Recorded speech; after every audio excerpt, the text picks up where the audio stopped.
আসসালামু আলাইকুম। কেমন আছেন আমার প্রিয় ভাই ও বোনেরা? আশা করি সকলেই ভালো আছেন। আলহামদুলিল্লাহ আমিও ভালো আছি।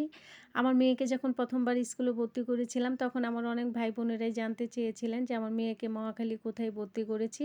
তো আজকে আমার মেয়ের স্কুলে একটি প্রোগ্রাম চলতেছে। তো ভাবলাম এইভাবে আপনাদেরকে ঘুরে, ঘুরে স্কুলটা দেখিয়ে দিব আর বলে দিব কোথায় ভর্তি করেছি আমার মেয়েকে।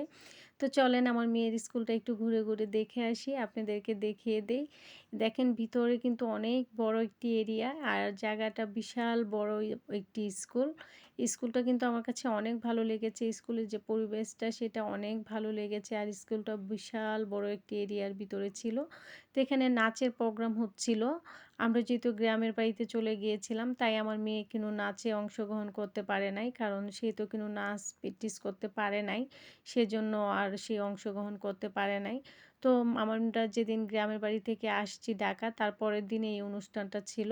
তো আমি সকালবেলা আমার মেয়ে চলে এসেছে। তো আমি একটু দেরিতে এসেছি। ১০টার দিকে এসেছি। আমার মেয়ে যেহেতু খাবার না খেয়ে চলে এসেছে স্কুলে, তো তাকে খাবার খাইয়ে দেওয়ার জন্য এসেছি।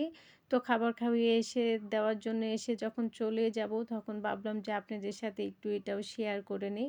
তো এটা কিন্তু মহাখালী টিএনটি স্কুল। আমার মেয়েকে আমি মহাখালী টিএনটিতে ভর্তি করেছি। আর এই স্কুলের পরিবেশটা অনেক সুন্দর। আর স্কুলের যে এরিয়াটা সেটাও বিশাল বড় একটি এরিয়া।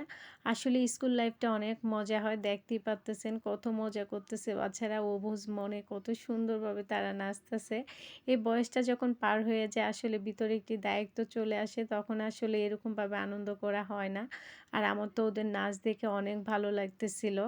আসলে আমরা যারা এই স্কুল লাইফটাকে শেষ করে চলে গিয়েছি, তারা এখন দায়িত্বশীল হয়ে গিয়েছি। তারা কিন্তু এই বিষয়গুলোকে অনেক মিস করি। তো দেখেন এখানে বাচ্চারা সকলেই কিন্তু অনেক আনন্দ করতেছে, গার্জিয়ানরাও অনেক আনন্দ করতেছিল। তো এখানের পরিবেশটা দেখে আমার অনেক, অনেক ভালো লেগেছে সবাইকে দেখেই। কারণ আসলে একটি স্কুলের ভিতরে এত বড় একটি এরিয়া জুড়ে এরকম নাচানাচি, তারপরে সব গার্জিয়ান একসাথে বসে আনন্দ করা, এই বিষয়গুলো অনেক ভালো লাগে আমার। আর আমি যেখানেই ভালো কিছু দেখতে পাই আপনাদের সাথে তো আমি সেটাই শেয়ার করি। কারণ আমার কাছে ভালো লাগে আমার প্রিয় ভাই-বোনগুলোর সাথে কিছু শেয়ার করতে পারাটা। আর এখানে কিন্তু অনেকেই গায়ের বধূ সেজেছিল, তারপরে বেদের মেয়ে সেজেছিল, তারপর রাখাল সেজেছিল, পরী সেজেছিল, গ্রামের মেয়ে সেজেছিল। অনেকে অনেক ধরনের সাজে এসেছিল। যেমন খুশি তেমন সাজে, তো বুঝতেই পারেন যে যেরকমটা পেরেছে তেরকমটাই সেজে এসেছে। তো অনেক কিছু দেখে আমার কাছে অনেক ভালো লেগেছে।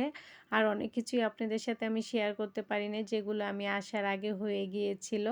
আর অনেক কিছু আমি যাওয়ার পরেও হয়েছে, সেটাও শেয়ার করতে পারি নাই। কারণ এতটা সময় বসে থাকা সম্ভব হয় নাই আমার। আর এই জুটির নাচটা কিন্তু অনেক সুন্দর লেগেছে। এই নাচটা অনেক ভালো লেগেছে। সব নাচই ভালো লেগেছে। তারপরে ওদের নাচটা আমার কাছে একটু বেশি ভালো লেগেছে। তারপরে দেখেন এখানে ওরা অনেক সুন্দরভাবে নাচতেছে। তো আমার মেয়ে কিন্তু একদম বিকাল ৫টা বাজে বাসায় গিয়েছিল। কারণ ম্যাডামরা তার আগে বের হতে দেয় নাই। তো আমি চলে গিয়েছিলাম। গার্জিয়ানরা চাইলে চলে যেতে পারবে। কিন্তু যে স্টুডেন্টরা আছে তারা যেতে পারবে না। ইদানিং ভিডিও ছাড়ার পরে অনেক মন খারাপ হয়। কারণ আমার প্রিয় ভাই-বোনগুলো আমার ভিডিওগুলো ভালোভাবে দেখে না। আমার যে কজন ফলোয়ার আছে তারা যদি আমার ভিডিওটা ঠিকভাবে দেখে, আমার ৯০০-র উপরে ভিউ আসার কথা। কিন্তু সেই অনুযায়ী দেখা যায় ওরকম একটা ভিউ আসে না। আমি আপনাদের ভালোবাসার আশায় কিন্তু ভিডিওগুলো তৈরি করি। আপনারা যদি মনোযোগ দিয়ে না দেখেন তাহলে কিন্তু অনেক কষ্ট লাগে। আপনাদের সুন্দর একটি কমেন্ট দেখলে কিন্তু আরও সুন্দর, সুন্দর ভিডিও বানাতে ইচ্ছা করে। কিন্তু আপনাদের সুন্দর একটি কমেন্টের আশায় থাকি। কিন্তু সেই কমেন্টগুলো দেখা যায় বেলা শেষে আর দেখতে পাই না।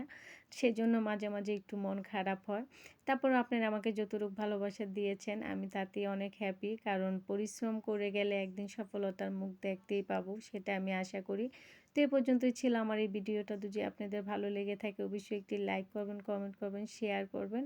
আর যারা ইউটিউব থেকে দেখছেন তারা আমার চ্যানেলটিকে সাবস্ক্রাইব করে রাখবেন। পাশে থাকা বেল আইকনটিকে ক্লিক করে দিবেন।